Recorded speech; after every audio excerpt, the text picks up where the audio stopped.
Hello, everybody, and welcome to Greg Heym's Crossing the Line. Woo. Claps by Ray Enterprises.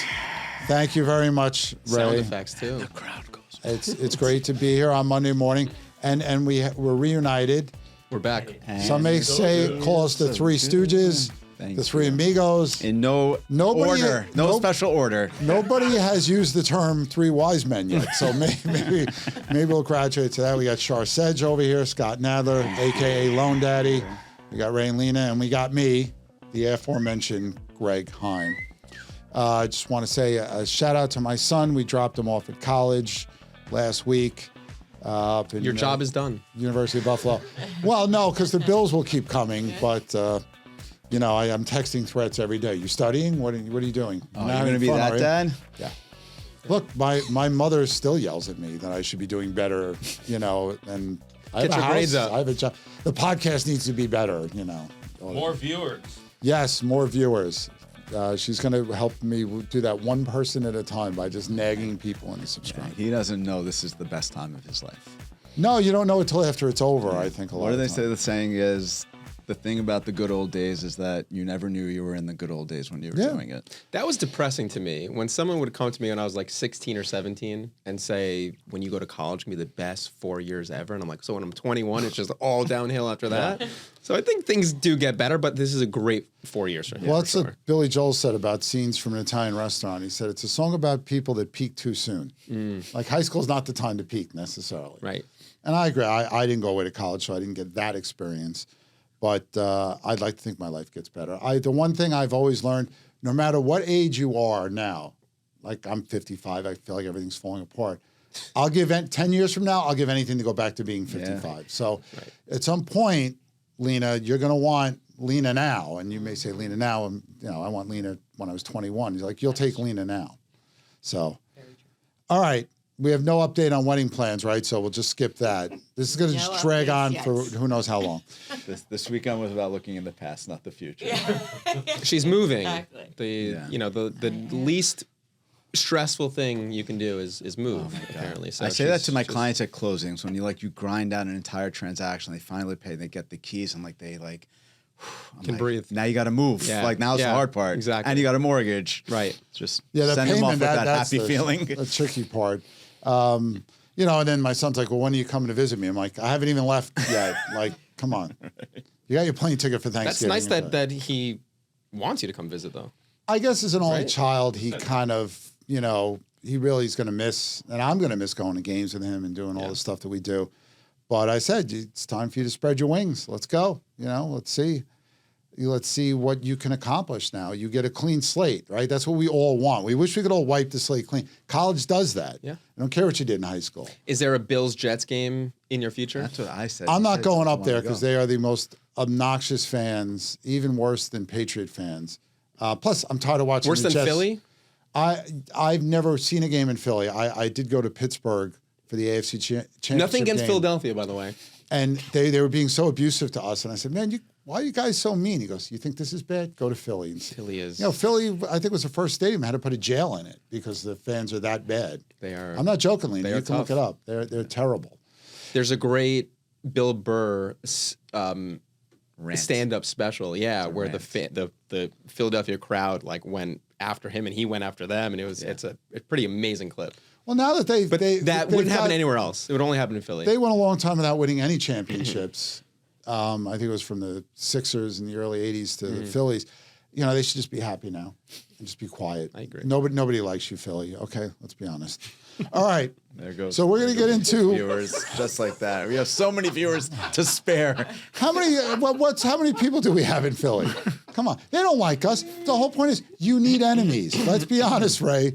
You need that person to argue with. Or what fun is it? Didn't we say we have an international listener also? Listener too? It was like Listener. Listener. It was one person. I heard about it. And out of the country, right?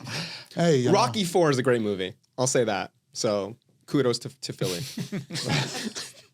Okay. Clearly, Lone Daddy lends in Philly. I am licensed in Pennsylvania. Yes. Of course.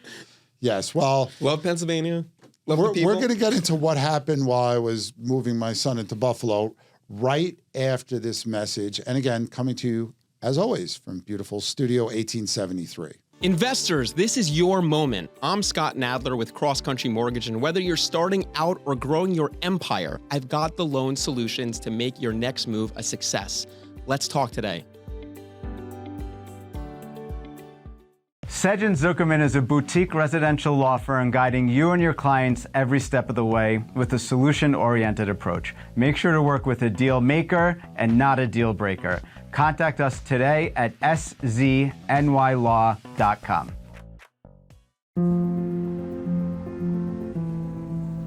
What do you really need to know about buying or selling a home? First, it's serious business, and it's complicated. There's a lot of money on the table, and emotion too. You need an agent who knows the ropes. So, whether you're buying or selling your home, work with professionals who have a mastery of the craft. All right, I guess the big news was, the Fed does this symposium meeting. They go out to Jackson Hole, Wyoming once a year, and everybody waits to see what the Fed chair is going to say. And he didn't speak the magic words. He kind of circled around the magic words by talking like really you good may at that. say a lawyer, I would say a Fed chair. This is what he said that made people feel better. Now, would this make you feel better? I don't. See, he should have said, good. You're getting your rate cuts in September. Now shut up. He didn't do that. He said, quote, with policy in restrictive territory, that means rates are too high, the baseline outlook and the shifting balance of risks, that means the labor market is slowing, may warrant adjusting our policy stance. That means cutting rates. So see, I said it like that way, and In people English. can understand it. Subtitles. He also noted that the labor market remains in good shape. That's debatable. And the economy has shown resilience. I guess that's true. But downside dangers are rising. And he also kept talking about tariffs. Enough already. We talked about this last week. Where's the widespread inflation due to tariffs? Doesn't exist. So stop complaining about it, Jerome Powell, all right? So the market loved this. 846 points. The Dow was up on Friday to a record high. On a summer Friday. When I was on a boat, actually, my brother lives near the campus at UB. He lives in Canandaigua, so we were on a boat having a boat party while my son was going to all these terrible orientation things. He so wanted to be on the boat. All right, so we'll start with you, Loan Daddy. What do you got to say about this? Is the market too happy? Why does the Fed choose to talk like this? The whole point was to be more transparent. Are you being more transparent when you seem to be speaking a different language? He's always speaking in circles. And we have a Fed chairman who is a lawyer, who acts like a lawyer. Taking another job away from an Can you economist. say that in a tone where it sounds complimentary? I feel attacked. We're going to get to you in a second. Because lawyers, No, don't worry, you should not lawyers be attacked. never complicate anything. Listen, if you are an attorney practicing law, you should be an attorney. He's an attorney as the Fed chairman. Sure. And there's no leadership. And I feel like all of us have multiple hats that we wear in our like a profession. Loan Daddy I hat. have the Loan Daddy. We have a white one coming out, red one coming out soon. Stay tuned. I don't know, did you get your Loan Daddy hats in the mail? I look for I got it. I'm giving them out, guys. Do they have money in them? Wait, I actually have love for one. you to have. I Yeah, have I think one at Shar home. does. I have one at You have 3 in your office. I thought you take those. I take 1. Okay, well. This guy. All right, maybe we're not going to be the 3 wise men anytime soon. But no, I think we need a leader. We need someone who's going to speak to the public, not in jargon, but show some sense of leadership and show where things are going. And they don't do that. He's very reactionary. And Shar's a great example. Shar is a business owner and a lawyer, but he's a business owner first. And I used to And work. don't forget a sponsor of Greg Heym's Crossing the Line, That which is- we really That is appreciate. Sedgh & Zuckerman, your real estate attorneys. There you go. There's your plug. You paid for it. You might as well get it. I used to work with a guy, Steve, who was probably the smartest mortgage person I've ever worked with. This guy knew every single guideline. He basically could recite Fannie Mae guidelines verbatim. Right. If someone called him on a Tuesday, he may not get back to them until Thursday or Friday. So he didn't understand his job. His job was to originate loans. His job was not to understand every single little nuance of Fannie Mae. And that's why Shar is very good at what he does, because if you call Shar, he's A, going to answer his phone, and B, you and Todd are really good at finding a way. It's not, there's some attorneys that we'll work with every so often who will just be stick to the letter of the law and say this is the way things are done and there's no deviating from that.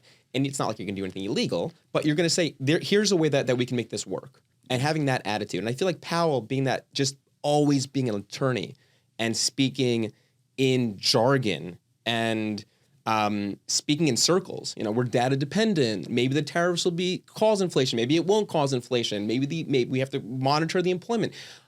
You could have told me that Powell got sick and I need to fill it in for him 5 minutes before the press conference, and I could have given that same speech. So two things here, and you can address them if you want. Number one, some people would say that, and I would be one of them, that Fed chairmen have always, and chairwomen have always spoke like that. It's always like the downside risks are now being moderated. It's always that kind of. The only thing I would say to that is today is different. The reason is because everything is so public. So back in the day when Bernanke or Yellen gave a speech, we would watch it. Like now the general public is really watching what the Fed is saying, and to know that this is who you're speaking to. No, and the other thing is they may argue that we're not giving that speech for, the average Joe or Jane or whoever. We're giving that speech for the markets. We're talking to the financial markets, and they know what we're saying. Mm-hmm. But yeah, they do work for all of us, not just the Wall Street banks. Yeah.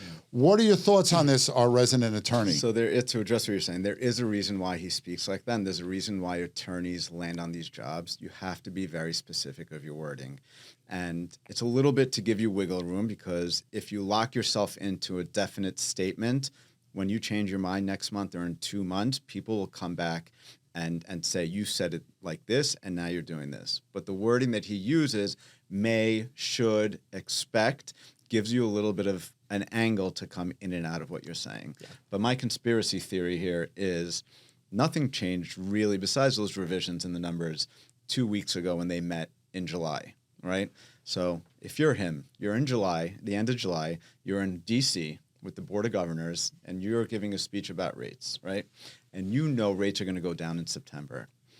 Would you give the speech then, or would you wait until you and your whole crew are in Jackson Hole, the coolest place in the country?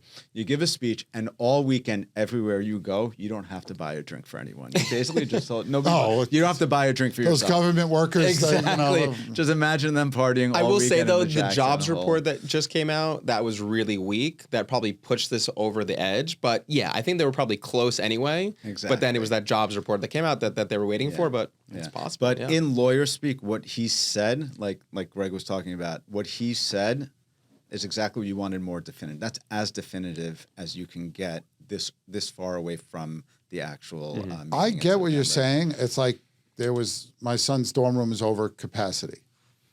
So they say, we're going to try to move, or we expect to be able to move. Like we will get the fourth person out of that room.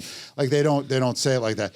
But saying things like with policy and restrictive territory, why can't you say that rates are high? Petty. He's being a little petty. I mean, that's if you want people to have confidence, because remember, Wall Street works with our money, too. I mean, come on, we all have, hopefully retirement or some money saved somewhere. So I think it would be better if you want a more transparent Fed, that's great. But it always seems to make things worse. It doesn't seem to make things better.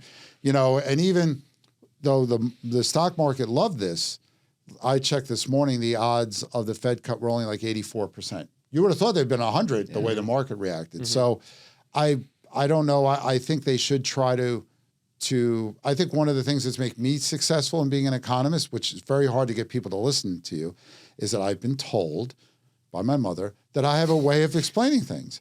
You have to find ways to get, just like when you're trying to explain a sales contract to someone and there's words like witnessed in there and you go, what? Like, what is this in the Middle Ages? Where are we getting these terms from? That's true. And you tell them, ignore these 10 pages, don't worry, initial here. And when he's doing that with loan documents, our job is to make it clear for people, not to talk. I get asked a lot about making speeches and what's the secret. Remember, you're talking to your audience.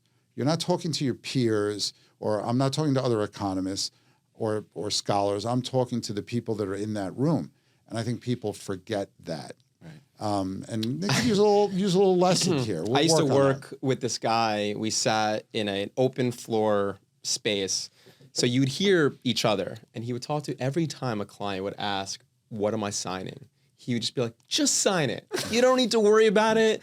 Don't ask questions." It's like 60 pages of disclosure forms that the bank forms that are stating things such as that it seems like you're going to owe interest forever.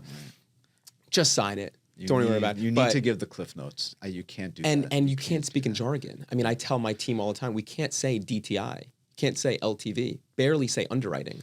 Speak to them in English so they can really understand. We don't need to sound smart. We need to make sure that they understand. It's the most important thing. So since you're lobbying for Fed this chair? job, how would you give this speech? I would the way I said it, look, the labor market's clearly softening. If we're going to cut rates, we have to do it ahead of the curve, or the benefit is lost. Rates are higher than they need to be. The only thing here that is in question is, are we worried about inflation? No matter how you look at it, whether it's CPI, PCE, core, whatever, it's above 2%. Now they use this dynamic range thing where they get close enough, that's good enough, we can go home. But, I would also tell people that, look, inflation is a little bit higher than we would like, but we think a lot of that has to do with housing, which is driving the monthly increases. That's going to level off. We've already seen that in the data. We'll talk about that in a little bit, that home price appreciation has come down dramatically. Then I think that, that's what I would make clear.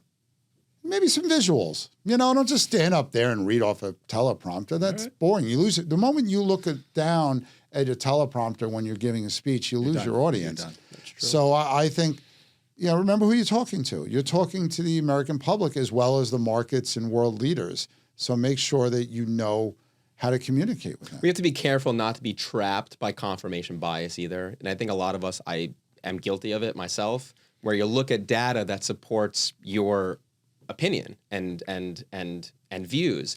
And I think a lot of these writers that we read will say, yes, we're looking for 2% inflation. Now they're saying inflation is too high, or they're saying that 2% target is probably not realistic.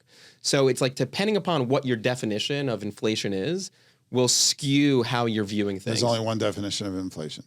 Well, I'm saying the number itself, whether it's a 2% target, a 3% target. How you want to define it. Yes. No, I look, and I was one telling them, when the labor market was firing on all cylinders and we're adding 200,000 jobs a month and the unemployment rate keeps going down and wages are growing, you say, okay, the economy doesn't need support right now. Right. You look now and you go, okay, if we only created 106,000 jobs over 3 months, something that hasn't been done since the pandemic, and who knows, that could be even worse. What will July's number look like when we get the August report? Right. So I think that's the thing. The 1% of cuts we got last year did nothing, obviously. Did nothing to accelerate growth. It did nothing to bring rates down on the things you would expect to come down. Right. Let's talk about that for a minute, right? So you have to tell your customers, even if they do cut in September, it's not going to bring mortgage. They think, 25 basis points. That means I'm getting 0.25% lower mortgage, right? Loan daddy? We're having these conversations all the time. Mortgage rates move with expectations. And I think the good thing right now, I think, is that last year when they did lower rates, you saw rates jump up by about 1% as a result of them lowering rates. So we have recent history data to show us that when the Fed cuts rates, what does that mean for mortgage rates? Let's wait and see. We'll see. Well, there's two ways to look at it. If they're cutting rates, usually it means the economy is sluggish. Mm-hmm. So usually mortgage rates will come down too, not because of what the Fed does, but because inflation expectations have gone down. But like you said, it could be reverse. If you think it's a little premature, which last year I thought it was, then you can sit there and go, well, this is great. You're just going to raise expectations for inflation and bring mortgage rates up. But again, and we've said this before, did your credit card rate go down 1%?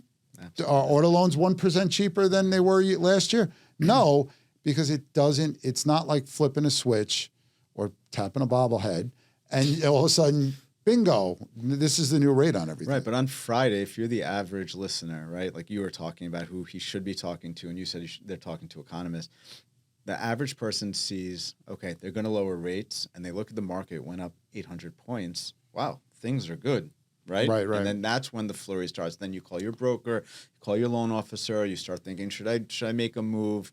So the perception on the street is very different than what is actually happening. And sometimes that's all you need to get the market to move a little bit when it comes to real estate. Well, what I always say, it's either too happy or too upset. There's no middle ground with stocks. Just keep smiling. It's fine. All right, so Let me ask you, go ahead. do you think they should cut I think they should. I think a 0.25%? I think so, yeah. And I think so too. The reason is clearly there's concern about the labor market, and you have that problem. Again, if they were sitting at 2% instead of 4 and change, I'd say no, but you have room to throw another, maybe two. Everybody's looking at 2 cuts, a total of 0.5%.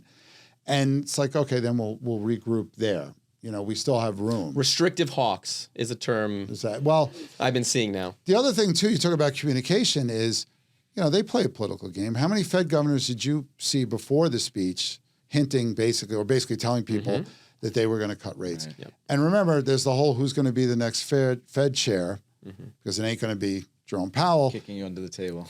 And so, that's, and some of those people on that board of governors want that job. And the way to get that would be to get in favor with the administration, who has made it very clear that they would like rate cuts.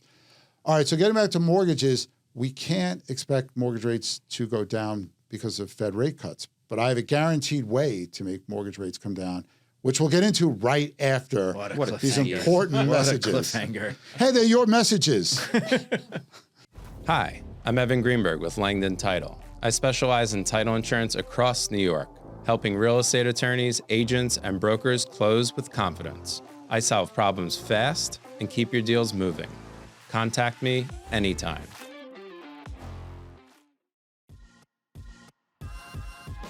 Ultimate Diamond is New York City's most established family-owned jeweler. With over 65 years of experience, Ultimate is renowned for its exceptional, custom-crafted diamond jewelry, its bespoke engagement ring designs, and its ability to source rare, distinguished timepieces. Ultimate has built a legacy of timeless craftsmanship and discretion, making it a trusted name among those who value refined luxury. Learn more at ultimatediamond.com.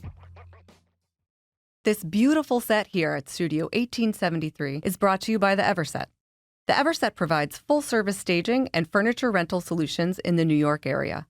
For more information, please visit us at staging.theeverset.com or email us at staging@theeverset.com to request a free proposal. All right, so what's going to get mortgage rates down? Tariffs. Wait, Greg, I thought tariffs cause inflation. No, but tariff revenue. So we've talked about this. We've mentioned $150 billion so far this year through July has come in. And that number is expected to go up. And if you don't want to believe the politicians, well, S&P Global, who rates United States bonds, said it expects, quote, meaningful revenue from tariffs, which would offset weaker revenue due to the recent tax and spending bill, AKA the big, beautiful bill. So that was good news too. It was. And how will this happen? Well, another thing that's interesting is the Congressional Budget Office had predicted that the big, beautiful bill would cause a $3.4 trillion increase in the budget deficit because of these tax cuts. And This was part of the spat with the president and Musk. right. And this is the thing with dynamic scoring versus not. So if you say I'm going to cut taxes, let's say $1 billion, is that going to cost $1 billion? Because with more money, people may start more businesses, and you see more taxes that way, and you'll get more revenue from capital gains because people have more money to invest. So how you look at it, a lot of these independent agencies that score these bills are just looking at the net cost. But now the Treasury Secretary has come out because there was a bill for tariff rebates, which was a bad idea. Because hello, inflation again, if you start mailing checks, that's what started it all. Just getting our listeners to hate you. They're not going to hate me. Trust me. Only in Philly. Only Philly, well. And it's not that long of a drive to get here. I hope they don't find out where I live. Anyhow. Get here before the podcast is over. Yeah, it's like you see those things where it's like, what is that, technical difficulties? Yeah. You hear me screaming and Ray's like laughing. So the Treasury Secretary said, no, we're paying down the debt. So this gets back to what I said before. If cutting short-term rates is not going to get mortgage rates down, paying down your debt is because mortgage rates are based off the 10-year Treasury, and any loan officer is going to look at someone's ability to pay something back and their credit worthiness. And you got to, what could now be above $300 billion for the year as more of these deals get negotiated and the money comes in. This could be the best news for your business yet. Right? Scott Bessent said this 6 months ago on, I think it was CBS. He didn't have a plan, but he said part of their goal is to bring down the 10-year Treasury and bring down debt. And again, they didn't have a plan then. And even when the big, beautiful bill came out, a lot of conservatives were bashing the bill because it seemed like we're still continuing to spend at a high clip. Our deficit to GDP numbers highest in the world. I think Japan is number 2, France is 3, Austria is up there, but we're number 1. So we're number 1. we are number 1. We spend a ton. And I think so now you're seeing everything kind of come together, at least a plan start to come together where they're going to use, I think it was $300 billion worth of tariff revenue to start paying down the debt, which is substantial. It could be more than $300 billion. Look, everybody got it wrong to start. When a politician says a number, you kind of say, right, Shar, it's like, where's conservatively $300 billion maybe. Yeah. And is that money already banked, or is this? Well, $150 billion is already banked, and we don't even have all the. And remember that everything got put off by 90 days, and then we're giving China extensions, and there's more extensions and more deals to be negotiated. So you would conceivably say, well, you could easily get over $300 billion if everything is done, and I think that would be great because we see this here in New York City where they have a budget surplus, and what do? They usually spend it. They put a little bit away for a rainy day, but now you hear the deficits in the next couple of years that New York City and New York State have, and it blows your mind. It's wild. It's like, why do you keep raising anything if you're going to owe this much? Yeah. It's just going to get worse if things go the way it's supposed to go. Well, so are you excited about this tariff revenue, though? So we talked about when we were talking about the revisions of the jobs report. And we talked to Lena about her wedding. Imagine 100 people say they're coming, but only 50 show up, or the other way around. And it was the same way. As soon as you hear about this extra money, everybody's like, all right, am I going to get a piece of that? Right. And that would be similar to, you get a bonus at work, you bring it home, and you say, okay, are we going to spend it on a vacation, which would be what the rebate would be like, or are you going to pay down the debt, and are you going to pay down your credit card debt, which in the long run would be the much more responsible thing to do. So initially I was like, what's going to be my piece of this? Lawyers, right? Just going greedy, going after.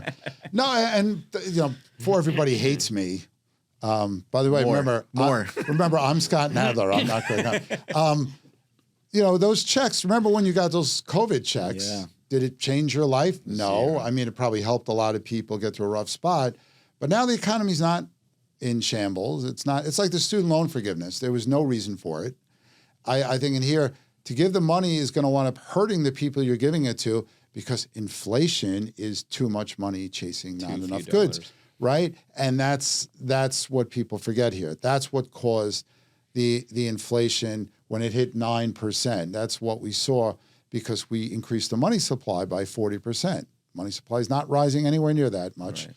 And if we start doing things like that again, we're going to wind up with high levels of inflation, which is going to wipe away any check you got.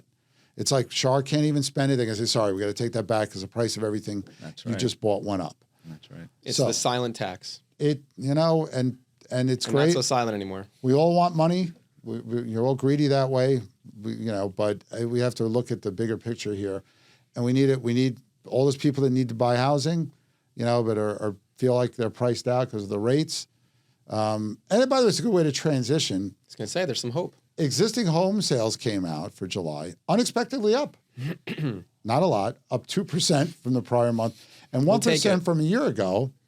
NAR's chief economist said this: the ever so slight improvement in housing affordability is inching up home sales, Wage growth is now comfortably outpacing home price growth, and buyers have more choices. All that is true, and see, that's kind of like in plain speak. There you go. Simple, wages are growing faster than the increase in home prices. You see they're only up 1% year over year. Wages are up closer to 4% year over year. So that can help, and rates did moderate. See, that's like a Fed word. That means went down, but slightly. Well, we can get rates have not been this low since October 2024. Right. So, and we're feeling it. We're seeing refinances come back. So clients that bought 12 months ago, there are opportunities where they are what's called in the money. It makes sense for them to refinance. 12 months ago, rates were a little lower than today. So with it depends on the product. It depends on the product or when they actually locked in their rate. Right. But yeah, clients that bought within the last year or so, we're seeing opportunities right now. That's funny because people that wouldn't have liked these rates, 2 years ago, whatever, are now like, oh, this is great. Let's jump on it. It also depends. Like there are some clients who, let's say they had a 650 credit score and they have a 7.7% rate then, and now their credit score has improved, plus rates have dropped. Now they have opportunities to refinance. Now, what kind of, because credit scores always fascinate me, a year's worth of paying a mortgage on time, what do you have any idea what kind of effect? Credit is one of the most esoteric things because there's so many variables. But if your mortgage is, it encompasses a large piece of the pie as far as how it impacts your score, over 30% of it. So if you're making your payment on time for 12 months you're straight, gonna notice that bump. You'll see. Assuming you're making all of your other payments and you're not maintaining high balances, your score will improve. That sounded like a lawyer's answer just to compliment. Oh, really? I gave specific numbers. Is that a compliment? Is that a compliment? It's very esoteric. Well, there was a 60 Minutes segment like a decade ago where someone from, I think it was Equifax, and the interviewer asked them, like, how do you come up with scores? And they gave such a convoluted answer. Like, it was like, and they had to ask it 3 more times to be like, I'm not understanding. Right. And then at the end, the person admitted, like, it's really complicated. Like, some people within our organization don't fully know either. Nobody can have all of the information. It's like quarterback rating in the NFL. Like, what goes into it? Why can't I calculate it? Or wins above replacement in baseball. I just have to trust it, But so he said something else, NAR's chief economist, that this is what you should take away from this report in the current state of housing. Quote, home buyers are in the best position in more than 5 years to find the right home and negotiate a better price. Current inventory is at its highest level since May 2020, which was during the lockdown period. Inventory is up 16% year over year. Now, the median price did post its 25th straight month of year-over-year increases, but those are dwindling. And the median price was lower than June, which was a record high. So it looks like home prices have peaked. It looks like mortgage rates have found a comfortable little spot to sit in for a while, comfortably below 7, which it looked like we were going to be above 7 for a while. So how are you feeling about this? Are you hiring more lawyers to do more closings? So we actually are hiring. That's great. But my question... Do you hire economists? My question about that article is, are those national numbers? Because those are not the trends that I see in our neighborhoods. I still think inventory is down, volume is down, but prices haven't necessarily dropped, so they're also not very affordable either. So maybe we're just in a part of the country that doesn't fit. Manhattan specifically is what you're talking about? Nassau, Suffolk, and you go up north to Westchester also. In those areas, inventory is very tight. Yeah, for sure. Well, houses are flying Manhattan inventory is not super tight. Yeah. Now I live in Nassau County. I was going to say Manhattan's a bit different, but those other boroughs, those outside of the city, it is. The difference is the inventory levels on a national scale or in most parts of the country got to be like 2 months or less of inventory, where in Manhattan we're seeing about 7. 6, 7 months, which is kind of neutral. The thing is that kept prices in a very narrow range. Like prices didn't go up, when it didn't go down during the pandemic with any noticeability, didn't go up in 21 when we had the greatest period ever for sales. And since then, when things have slowed down again, prices have come down a little bit. Specifically in Manhattan. Yeah, in most parts of New York City, because inventory levels have been healthy. Right. But you're seeing in like Nassau County, Nassau Suffolk County. County, No, Westchester, there's nothing for sale. It's a seller's market, Exactly. for sure. Yeah. Where here, it's more. It depends. There's some buyers markets or some sellers. That's only markets. sustainable for so long. I mean, I've been living in Nassau. I hope these prices keep going up, but eventually people will get priced out. This isn't like Greenwich or Manhattan or the Hamptons or Palm Beach where there's always somebody with enough money to pay it. I mean, these are suburban areas. These working class people. So there comes a point. Look, I look around and say, who's gonna be able to buy here? Yeah, it's true. It's a concern. But what's going to happen when rates drop? Mortgage rates drop. Everybody's going to start buying, and the price is going to go up again. So that contradicts what we just said. I agree. I agree with everything. No, you but the said, people that- even the contradictions, the logic is not there. No, but the And people that something's call right. Loan Daddy first and get in first, this is why you have to be ready. You have to be ready to go like that. You have to have your approval. You got to talk to Scott. It's true. Look, I do it every week. It's not hard. He's easy to talk to. I think it's important that people know that and not be afraid of the process and understand it. That's why you have a lawyer too. It's never too early to start even having a conversation with an attorney. Obviously, your real estate agent, us. It's a 10-minute conversation that goes a long way. Because when you find something, you really need to move. Move You quickly, need to move 100%. quickly. And you can do that with confidence, and you won't feel rushed if you've done the homework leading up to that. Trying to explain to my son about college and how to do well at it, and said, yes, I did cram for every exam that I ever took, but that worked for me because I could shove the information in there, and as soon as I left, it all just came out of my head, and I didn't need it anymore. I always say I was never smarter than I was the moment I walked into the bar exam, and I was never dumber the minute I walked out. And where are you now relative to that? Do we know? No, but I learned to fake it much better now. Nah, I'll fake it till you make it, right? I have a physical therapist who's amazing, and he talks to me all the time about wanting to buy something. It's like, I need to buy a home soon. And I keep telling him, all right, let's get you pre-approved. Putting it off. Finally, this weekend, he calls me, and he says, I found the home. It's like, all right, well, we got to rush. We got to start the process. He runs 3 businesses, and he's got tax returns that are thousands of pages. 2 weeks to get all this and stuff I'm like, together. yeah, we got to get all your. I don't know what you say you make and what you're reporting are 2 different things. So we need to go through this, and it just speaks to that. Yeah, it's never too early to start. Like, we should have started this process months ago, just to have peace of mind, so you know that you can confidently look at a property, make an offer, and know for sure that you can get the financing. Yeah. It also overcomes a big fear. It sounds like such a daunting task, right? You have to talk to a real estate broker, your mortgage person, your attorney. You have to get your documents in order.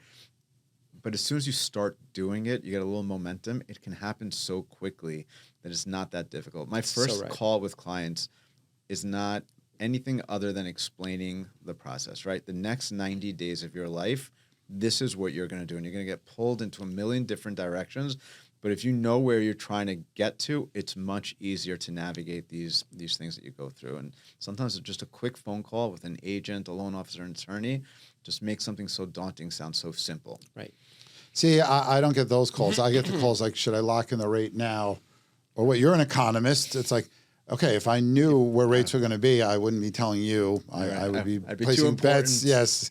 I always tell people when they go, what do you think? Or should I buy now? First question is, do you want a home? Do you need it? Then now is the time to buy. Mm-hmm. And as far as rates go, I always say, what's going to upset you more?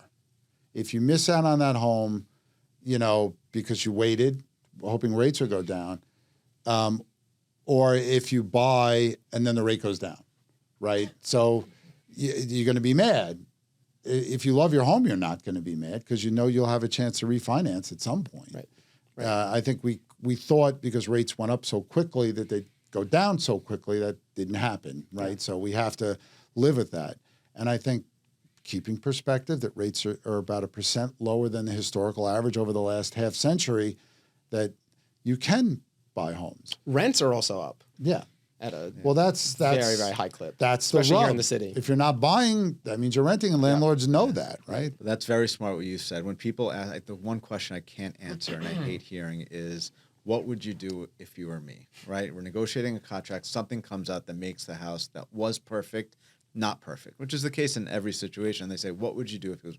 I'll say, I don't know what you're going through. How long have you been looking for a place? Is this the place you walked into and you're like, I love it? Or are you already settling?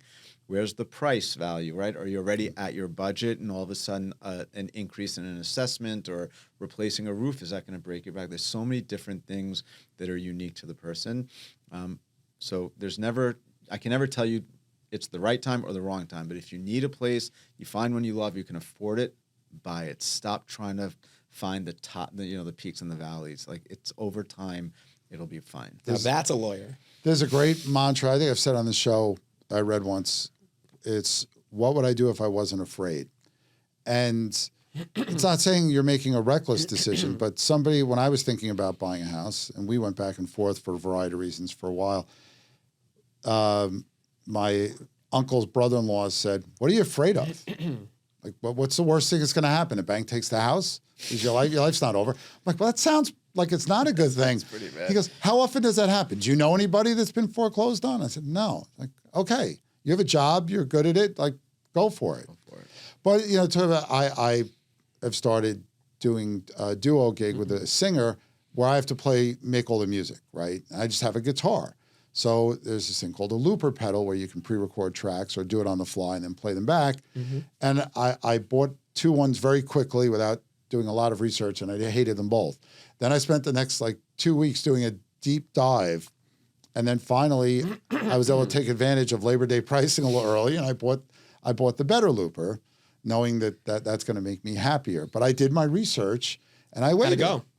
Well, I didn't get it yet. It comes Wednesday, but we'll see. He's already smiling about it. Look at that. Well, grin. because it syncs with the drum pedal I use. It's made by the same company. The problem is, you get a drum beat going. Lena knows all about this. And then if I'm going to pre-record tracks, it's got to be exactly in sync, or it's going to sound weird. So one actually controls the other to make sure they stay in the same tempo. Ed Sheeran does this. Ed Sheeran. It's Greg Heym, Ed Sheeran. Ed Sheeran's looper level. pedal that he uses is $1,200. Yeah. And I couldn't. It's too much stuff. But he does make a cheaper version. But they don't easily sync. When you buy the same company stuff, it just works better. Like, how many people get iPhones because they have Macs, or the other way around? It's Yeah. I want everything Apple. I want everything Windows, whatever it is. I trust you, Greg. You don't need to sell me on it. We'll see. Well, show up at my gig, and then maybe you'll see why I do these Well, things. I think we're at episode 76, 77 now. 76. Ooh, the 76ers. At 100. Philly. I think at the 100th episode, you bring your guitar on and play it. I've already done that, but who's going to sing? Huh? Not me. Ray. Me. Ray's going to sing. Who knows? We'll have a contest. A raffle winner will get to come and sing. Or I'll have to do an instrumental piece. But no, you got to pay me to. I don't play for free. It doesn't work that way. More money. That's exactly. You're getting it now, Shar. It's more money. Is that more money? More money. It's More money. Just without the more problems. We just want the more money. We're greedy like that. Well, right. I guess that's the show, unless we have any closing comments. I think that was great. Well, of course you think it's good. We think we're fabulous. What are we going to do? Say, yeah, we got to do this again. Restart. Well, again, Good luck to your son in college. I doubt he's watching this or listening to it, but good luck. I'm excited for it. he's going to do well. I've been telling him, since he was a little child, I'm trying not to be as bad as my mother. My mother was terrible with this stuff. You got a 95. It's like, you're glad you got this question wrong. Why didn't you get 100? Why can't you be perfect? And that's why 3 of us have been incredibly successful, because that fear of being average, not even of failing, like of being Healthy paranoia. But I told him, you're not going to do your best, because this happened to me, until you find your ego. Like my first semester in college, I didn't try that hard. And I did well, but then I realized, why am I accepting anything other than A's? Right. Like I can get A's. I got half of the grades I got were A's. Right. So why wouldn't I be able to do that? And once you do that, whatever it is you're doing, if you say, I know where the bar is that I can reach, I shouldn't accept anything less than that. And nobody's perfect, but this isn't high school. Like his last year of high school was coasting. Mm-hmm. Like he was taking college level classes, but you only have to get a C in them to get credit. So it wasn't that hard. And you're already accepted to college, so you don't really necessarily care. Right. So Have a standard and have a high standard. and it be your yourself. standard, not my standard or my wife's standard. Or Part of the education, though, in college is balancing your responsibilities, Your which is work-party school, relationship. and your social life, right? Your entire life, you're balancing work and home, and you gotta learn how to handle both of them, and you can enjoy both, right, Lena? But college, I keep telling my son, classes are 3 hours a day. That's it. 3 hours a day. That's how long you're in class for, basically. Maybe 4, depending on what you're taking on what days. That leaves 20 hours to mess around and get into a lot of trouble, or to study really hard. Or both. It doesn't have to be, I tell them it's not as daunting as you might think it is because it's new, but you can do the work. You've passed AP exams. You've done college level classes. It's just a matter now of just staying on top of the stuff and realizing that you don't get credit for handing in homework. Usually you don't even hand in homework. You may take only 1 or 2 tests in a class, so don't screw up in the beginning because you got a hole to dig out of. If you stay, like anything in life, you stay on top of it, it usually becomes a lot easier. And my message to him was the same message I gave a couple of my nieces and nephews. You can, bust your butt for 4 years and set yourself up to get a good job, or you can bust it the rest of your life if you want to mess around. You're going to make your life so much harder. That's true. And, it's hard. When I was 18, I was that level of knucklehead too, originally. Luckily, I wised up quick. Yeah. And I'm sure he will too. He's a great kid. I say I'm very proud of my son. And before I get teary-eyed, we're going to sign off for next week when we'll have PCE data. And I'll tell you how the Who concert was. I'm going to see the Who on Thursday. Where? Jones Beach. Amazing. I could walk there. It's 4 miles from my house, the Jones Beach Theater. But Neil Young was there yesterday, I think, right? yeah, I had a buddy at that show. He didn't have the greatest things to say about it. Neil Young is like Bob Dylan, one of these people who's like almost purposely antagonizes his fans by not playing any of the songs they came there to hear. It's like, we don't care that, you like Heart of Gold or Cinnamon Girl or whatever. No, I'm playing these random songs or songs I wrote on the way here that. And mumble through them anyway. Yes, if you're Bob Dylan, that's a lot of that. You're almost looking for subtitles when I saw him. We do the opposite here, by the way. We give the fans exactly what we think they want. Yeah. And Ed, if it's not what you want, feel free to email ctl@bhsusa.com. Thank you for having us. Of course. Well, I have to. No, I mean, I love it. And join us next week when hopefully the 3 of us cross the line and we promise to leave Philly alone. Have a great week, everybody.